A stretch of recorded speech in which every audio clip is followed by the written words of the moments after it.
ഷുക്കൂറിക്കടയിൽ ഇത്രയും സ്റ്റോക്ക് ഉണ്ട്, എന്തുകൊണ്ട് ഒരു ജോയിൻറ്റ് വെഞ്ചറിൽ നിങ്ങളെന്തിനാ കൊല്ലത്ത് കൊണ്ട് കടയിടാൻ പോന്നേ?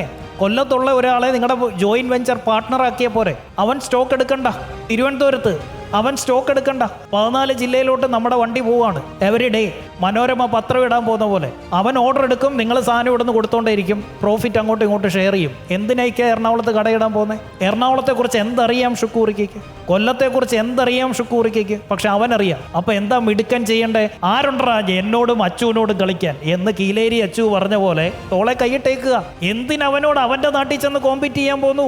അവൻ്റെ കോണ്ടാക്റ്റ്, അവൻ്റെ പൈസ, അവൻ്റെ സ്കില്ല്, അവൻ്റെ എക്സ്പീരിയൻസ്, അവൻ്റെ ബന്ധങ്ങൾ വെച്ച് നമ്മൾ കാശുണ്ടാക്കണമെന്നേ. അതിൻ്റെ പേരാണ് ലിവറേജ്. ആ ലിവറേജ് ഉപയോഗിച്ച് എങ്ങനെ എക്സ്പാൻഷന് പോവാം അത് ചിന്തിക്കുക.